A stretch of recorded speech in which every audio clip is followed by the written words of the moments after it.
Hello students, in this audio video let us discuss production possibility schedule and curve. कैसे, इससे पहले हम लोगों ने देखो पीपीसी का डेफिनेशन समझने की कोशिश की, उसके एजम्पशंस क्या होते हैं उनको समझा। नाउ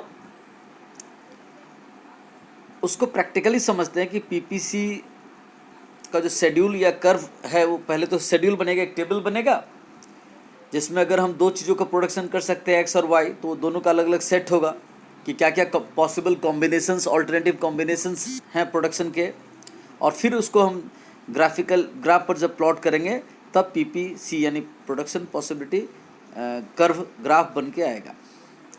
अब देखिए यहाँ लिख रहा है क्या, PP schedule refers to tabular presentation of different possible combinations of two goods that an economy can produce with given resources and available technology। मतलब पीपी शेड्यूल एक टेबल है जिसमें आप देखोगे कि डिफरेंट पॉसिबल कॉम्बिनेशंस, अलग अलग संभव कॉम्बिनेशंस है, सेट है, ग्रुप है दो गुड्स का, वो गुड्स एक्स और वाई होंगे। दैट एन इकोनॉमी, एक इकोनॉमी में या एक फैक्ट्री में प्रोड्यूस हो सकता है विथ गिवन रिसोर्सेस, जो हमारे पास दिए गए रिसोर्सेस हैं, जो टेक्नोलॉजी है और जो टाइम पीरियड है उसमें। अब यहाँ नीचे देखिए टेबल 1.3 की बात कर रहा, तो देखते हैं टेबल 1.3, ये देखिए इधर, ये टेबल 1.3 में आप देखो प्रोडक्शन पॉसिबिलिटी एक संभावना है और दो तरह के गुड्स है, गुड्स एक्स और गुड्स वाई। तो देखिए प्रोडक्शन पॉसिबिलिटी पहला नाम दिया पी, तो प्रोडक्शन पॉसिबिलिटी पी में दिख रहा है कि सारे के सारे रिसोर्सेस हम वाई पे डेडिकेट कर दें, इसलिए एक्स का प्रोडक्शन 0 है, वाई का 21। फिर प्रोडक्शन पॉसिबिलिटी सेट ए क्या दिखा रहा है कि हम 1 गुड्स एक्स का प्रोड्यूस कर रहे हैं तो 20 गुड्स वाई का प्रोड्यूस हो रहा है। प्रोडक्शन पॉसिबिलिटी सेट बी क्या दिखा रहा है कि हम प्रोडक्शन एक्स में 2 कर रहे हैं तो वाई का 18 हो रहा है। फिर प्रोडक्शन पॉसिबिलिटी सेट सी क्या दिखा रहा है कि अगर हम एक्स का प्रोडक्शन 3 कर पा रहे हैं तो वाई का प्रोडक्शन 15 ही हो रहा है। यानी आप देख रहे हो कि जैसे जैसे पहले वाला सेट पी में क्या था कि जब एक्स का प्रोडक्शन 0 था तो वाई का प्रोडक्शन 21 बहुत ज़्यादा था, लेकिन जैसे जैसे आप धीरे धीरे एक्स के पीछे रिसोर्सेस और टेक्नोलॉजी डिवोट करते जा रहे हो, वाई का प्रोडक्शन कम होते जा रहा है। प्रोडक्शन पॉसिबिलिटी सेट डी में क्या आप देख रहे हो कि एक्स का 4 प्रोडक्शन हो रहा है और वाई के 11 हो रहे हैं। फिर प्रोडक्शन पॉसिबिलिटी सेट ई में आप क्या देख रहे हो कि एक्स के 5 हो रहे हैं और वाई के 6 हो रहे हैं। और पी कंप्लीमेंट सेट जो अंतिम सेट है उसमें देख रहे हैं कि एक्स का वाई हो रहा, एक्स के 6 हो रहे, वाई के 0 हो रहे। तो आप देखो शुरू में पहले वाला में देख रहे हो कि जब एक्स में ज़रा सा भी प्रोडक्शन नहीं हो रहा तो वाई का हो रहा 21, और जब सारा रिसोर्सेस आपने एक्स के पीछे डेडिकेट कर दिया तो एक्स का प्रोडक्शन 6 हो रहा और वाई का 0। तो ये अलग अलग पॉसिबल जो टेबुलर प्रेजेंटेशन है एक्स और वाई का, ये होगी, इसको कहते हैं प्रोडक्शन पॉसिबिलिटी शेड्यूल या टेबल। और उसको ये अलग अलग पॉसिबल ऑल्टरनेटिव कॉम्बिनेशंस हैं। पहले कॉम्बिनेशन सेट का नाम है पी, दूसरे कॉम्बिनेशन सेट का नाम है ए, तीसरे कॉम्बिनेशन सेट का नाम है बी, चौथे कॉम्बिनेशन सेट का नाम है सी, पांचवें कॉम्बिनेशन सेट का नाम है डी, छठे कॉम्बिनेशन सेट का नाम है ई, और सातवें और लास्ट कॉम्बिनेशन सेट का यहाँ नाम है पी कॉम्प्लीमेंट। तो ये टेबुलर प्रेजेंटेशन हो गया प्रोडक्शन पॉसिबिलिटी शेड्यूल। तो अगर क्वेश्चन पूछे कि व्हाट इज़ पीपी शेड्यूल, तो PP schedule is the tabular presentation of different possible combinations of 2 goods in an economy with the available resources and technology during a given period of time.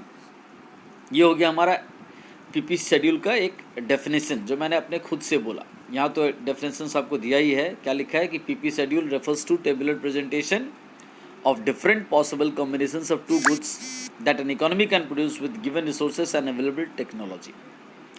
तो ये table का ही यहाँ explanation है, उसको नहीं पढ़ते हैं। अब इसको ग्राफिकली प्लॉट करेंगे तो देखिए ये जो फिगर 1.5 प्रोडक्शन पॉसिबिलिटी कर्व है उसमें लेफ्ट वाले ग्राफ पे आप नज़र डालो, उसमें देखो ये जो पॉइंट पी है ऊपर ग्राफ पे जाके देखो तो वो क्या दिखा रहा है कि y का सारा प्रोडक्शन हो रहा 21 और x का 0। फिर जो उससे दाहिने थोड़ा राइट में जाकर आप देख रहे हो कि a है, वो दिख रहा है कि उसमें हम लोग क्या कर रहे थे, y का प्रोडक्शन थोड़ा कम हो गया, y का 20 हो गया था और x का 1 हो गया था। फिर सेट b ये जो ग्राफ पे दिख रहा है वो दिखा रहा है कि x का प्रोडक्शन थोड़ा और बढ़ के 2 हो गया और जबकि y का प्रोडक्शन घट के 18 रह गया। फिर ये जो c लोकेटेड है ग्राफ पे, जिस पे देखो y एक्सिस पे 15 दिखा रहा है और x एक्सिस पे 3 दिखा रहा है। ये क्या दिखा रहा है कि जब इस और रिसोर्सेस y से खींच के x की तरफ दिए तो x का प्रोडक्शन बढ़ के 3 हो गया और y का प्रोडक्शन पहले से घट के 15 आ गया।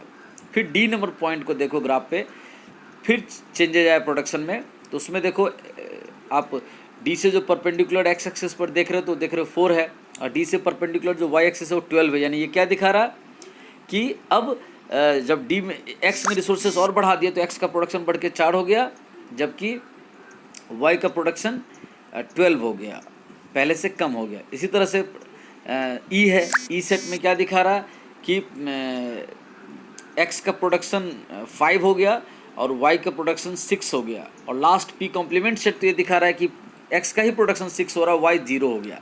तो ये प्रोडक्शन पॉसिबिलिटी कर्व का ग्राफिकल रिप्रेजेंटेशन हो गया। अब इसमें देखिए इसके राइट साइड वाला जो ग्राफ है उसमें कुछ दूसरा चीज़ दिखाया गया है, p a b c d e p complement, ये सब तो ग्राफ पे है, लेकिन आप देख रहे हो कि उस ग्राफ के आउटर साइड में राइट साइड में एक पॉइंट है g और ग्राफ के इंटीरियर साइड में एक पॉइंट है f। तो जो ग्राफ के विद इन द ग्राफ के अंदर में लोकेटेड है पॉइंट f, वो दिखा रहा है कि अगर इतना ही प्रोडक्शन होगा तो ये इनएफिशिएंट यूटिलाइजेशन ऑफ रिसोर्सेस, यानी हम जो sound production p a b c d e p complement होना चाहिए उससे कम ही प्रोडक्शन हो रहा है। अगर f हो रहा है प्रोडक्शन, यानी हम अपने रिसोर्सेज का, टेक्नोलॉजी का उस टाइम में सही ढंग से यूज़ नहीं कर पा रहे। और जो जी पॉइंट एरो मार्क करके दिया हुआ है, देखिए वहाँ लिखा हुआ है अनअटेनेबल आउटपुट कॉम्बिनेशन, यानी अभी जो आपके पास रिसोर्सेज है, जो टेक्नोलॉजी है, जो टाइम आप डेडिकेट कर रहे हो, उसमें जी इस दिए गए रिसोर्सेज, दिए गए टेक्नोलॉजी, दिए गए टाइम में वो अटेनेबल नहीं है, वो आपके लक्ष्य से बाहर का चीज़ है। तो आपके लक्ष्य के अंदर का चीज़ क्या है, P A B C D E P complement में से कोई भी पॉसिबल कॉम्बिनेशंस आपको चुनना चाहिए। और आपको प्रोडक्शन जो, यदि आपके एक्स का रिक्वायरमेंट ज़्यादा है तो आपको DEP कॉम्प्लीमेंट में से कोई कॉम्बिनेशन चुनना चाहिए। नहीं, आपको एक्स का वाई का प्रोडक्शन ज़्यादा चाहिए तो आपको PABC में से कोई कॉम्बिनेशन चुनना चाहिए। नहीं, दोनों ही इक्वली इम्पॉर्टेंट है तो आपको C और P में से कोई कॉम्बिनेशन, C और D में से कोई कॉम्बिनेशन चुनना चाहिए। तो ये PPC का ग्राफिकल प्रेजेंटेशन हुआ।